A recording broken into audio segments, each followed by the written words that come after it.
Alright, so we are going to take a deeper look into the Zoolock deck that I have, and we're going to go over what each card does and why it's in the deck, and some of the cards you may have to do some of the solo adventures to obtain, but you don't have to purchase card packs or craft them. They come straight from the adventures by completing certain wings. We're going to start here at the top with Mortal Coil. Basically, this card is good for killing 1 health minions, and by doing so, you get a card draw from that. Sometimes in certain situations, I've actually had to kill one of my own minions to possibly top deck a card that I'm actually in need of. The next card is going to be Power Overwhelming, which basically buffs any creature that we have. It gives it +4/+4, but unfortunately at the end of the turn it's going to die. This works extremely well with our Nerubian Egg, which when it dies, it summons a 4/4 Nerubian. We can also use it on any 1/1 imps that are summoned from our implosion for extra damage. The next card is going to be the Abusive Sergeant, which we use to buff any of the minions that we have on our deck for a turn. Basically what it does is it gives +2 attack to any minion that you choose, but it's only for that one turn. After that, its attack will revert back to normal. The Argent Squire is a good starting 1-drop that we can use at the beginning of a match. The good thing about the Argent Squire is it may be a 1-mana 1/1, but it also has Divine Shield. What Divine Shield does is it ignores any damage that is applied to it, and it takes no damage, so it stays on the field. Then our next card is going to be our Voidwalker, which is a good 1-cost minion. It's a taunt, so it will apply some pressure to the opponent early on. The next card is the Dark Peddler, which you can obtain from doing one of the wings in the League of Explorers solo adventure. Basically what the card does is there is a mechanic that they put into League of Explorers. It was a discover mechanic, which basically means that once you play Dark Peddler, it's going to give you a choice of, it's going to discover 3 1-cost cards. They can be any card in the game as long as it's 1 cost, and you only get to choose 1 of the 3 cards. The card is also good in the fact that it is a 2-mana cost card, and it's a 2/2, so it's cheap. It applies some pressure to the board, and you also get a free card out of it, so you get some card draw from it. Our next card is going to be the Haunted Creeper, which comes from Naxxramas, which is another one of the solo adventures that you can do, and you get it from doing one of the wings. It's a 2-mana 1/2, but the death rattle is it summons 2 1/1 spectral spiders, which means we can use our Power Overwhelming to buff it, attack a minion, or attack the face, and then when it dies, you get the 2 1/1 spectral spiders.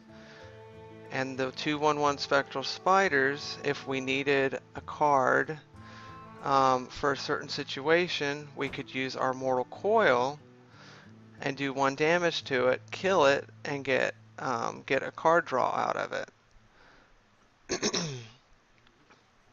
Our next card is going to be the Ironbeak Owl. It's a very good card. Um, you can silence a buffed minion. If you have an opponent that's got a buffed minion, say it's originally a 2/3 and it's now buffed to, a 6/6, for example. If you use the Ironbeak Owl and silenced it, it would go back to its original 2/3. If somebody plays a taunt, say for example Tyrion Fordring, which is a paladin legendary, he has Divine Shield and he has Taunt. If we use the Ironbeak Owl on him, it would silence the Divine Shield and it would also silence the fact that he's got Taunt. The next card that's on our list is going to be the Knife Juggler. Knife Juggler is really, really good in this deck because after you summon any minion, that's any minion in our deck, which means we would get 1 knife for putting, say, the Haunted Creeper on the board. And then if we used our Power Overwhelming to do damage to a minion on the other side of the field and it dies, when it summons the 2 1/1 Spectral Spiders, we're going to get 2 Knife Juggles off of the Haunted Creeper when it dies. The Knife Juggler deals 1 damage to any random minion that's on the opposite side of the field. That includes the knife going to the opponent's face and the minions on his side of the field. Knife Juggler also works really well with Implosion. Implosion does 2 to 4 damage, and it summons a 1/1 imp for each point of damage that's dealt. So if we did 4 damage, we would get 4 Knife Juggles from our Knife Juggler. The next card on our list is the Nerubian Egg. The Nerubian Egg you can also get from the solo adventure in Naxxramas. Its death rattle is it summons a 4/4 Nerubian, which is pretty good because it's 2 mana, it's a 0/2, but you get a 4/4 once the egg is destroyed. Good cards to use with the Nerubian Egg to try and pop the egg, if you will. It's a way of getting the Nerubian early, as we can play our Power Overwhelming and do damage to a minion on the opposite side of the field, and at the end of our turn, when it dies, it will summon the 4/4 Nerubian. We can also use Shadow Flame if you have to. If you really need that 4/4, you can actually Shadow Flame if you have enough minions on the other side of the field to where you're not going to have to worry about wasting the Shadow Flame. You can use the Shadow Flame to pop the egg too because it destroys the minion and deals its attack damage to all minions. Well, it's a 0/2, so it's not going to do any damage to the opponent's minions, but you'll get the 4/4 out of the egg. Our next minion on the list is the Imp Gang Boss, which you can get from the Black Rock Mountain solo adventure. This is a good card to put on the field. It's a 2/4. Whenever it takes damage, it summons a 1/1 Imp, which couples well with our Mortal Coil and the Power Overwhelming because we can buff those 1/1s up to 5/5s and do some serious damage. The plus is that even if your opponent takes all of its health, like it does, say 5 damage to it, you're still going to get 1/1 Imp out of it. Our next card is Implosion, and as I said before, this card works very well with our Knife Juggler. It deals between 2 and 4 points of damage to a minion, and it summons a 1/1 imp for each damage dealt. So if we do 4 damage, we'll get 4 juggles from that Knife Juggler. The Shadow Flame, as I explained before, we can use on any minion, and it will do the attack to all the minions on the other side of the field. Our next card is Defender of Argus. Defender of Argus is a very good card for when you don't have any taunts on the field and you need taunts right at that moment. Defender of Argus works good with the 1/1 imps when they're summoned. If you need taunts right away, you can play this card and it will make those 1/1 imps 2/2 imps, and it also gives them taunts, so it puts some pressure on the board for your opponent on the other side. Void Caller is a very, very good card in this deck. This card you can also get from the Naxxramas solo adventure. Basically what the card does is when it dies, it puts a random demon from your hand into the battlefield. So the Void Caller works really well with the next card on our list, which is the Doomguard. Doomguard is good in the sense that it is a 5/7 with charge, but the downside is its battle cry. It discards 2 random cards from your hand. So what we want to do is we'll want to try and have a Doomguard in our hand and try and avoid playing it. I know some of you guys are like, well, it does 5 damage, it has charge, why don't I just go ahead and play it and put that emphasis on the board and kill a minion that my opponent has on the other side of the field, or I can go, straight face and get that 5 points of damage out there. But you've got to remember, you've also got to discard 2 random cards. So you could have 2 important cards that you want to keep, but you're going to lose because you play the Doomguard. Well, what you can do is when your Void Caller dies, it would immediately summon your Doomguard to the field, and by doing that, it ignores the battle cry. So now you don't have to discard those 2 random cards from your hand.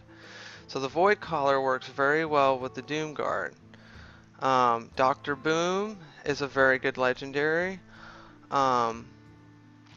He's a 7 mana 7/7, and he summons 2 1/1 Boombots. The 1/1 Boombots, when they are destroyed, do between 1 and 4 points of damage to any random minion on the field, or it could hit your opponent's face. Those are good to apply pressure. Having a 7/7 on the field also applies pressure with the 2 1/1 Boombots. And our last card on the list is Mal'Ganis, which is a GVG card. It's one of the legendaries that were in the GVG packs, as well as Dr. Boom here. Mal'Ganis is one of the legendaries that you can have in your Warlock deck. He is really good if you can have him in your hand when you play a Void Caller and you have no other demon cards in your hand. I've actually had a couple times where I have had Mal'Ganis in my hand, played Void Caller, had Void Caller killed the next turn, and Mal'Ganis has now been put on the field. By having Mal'Ganis placed on the field when you play him, he gives your other demons +2/+2, and your hero, being Gul'dan in this case, is immune. And I know you're probably wondering, well, what about my hero power? Won't I still take damage from my hero power? Well, when you have Mal'Ganis on the field, it actually negates the damage that you're going to take from your hero power. So if you have Mal'Ganis on the field, your hero is immune, which means it's immune to anything. Your opponent can't hit you, spells do no damage, your hero power does no damage. Um, but it's really good if you can get it out early on, and if you have a lot of those 1/1 imps on the field, they are now going to be 3/3s, and it actually applies a lot of pressure to the board um, when you play the card. And that wraps it up for the Zoolock deck.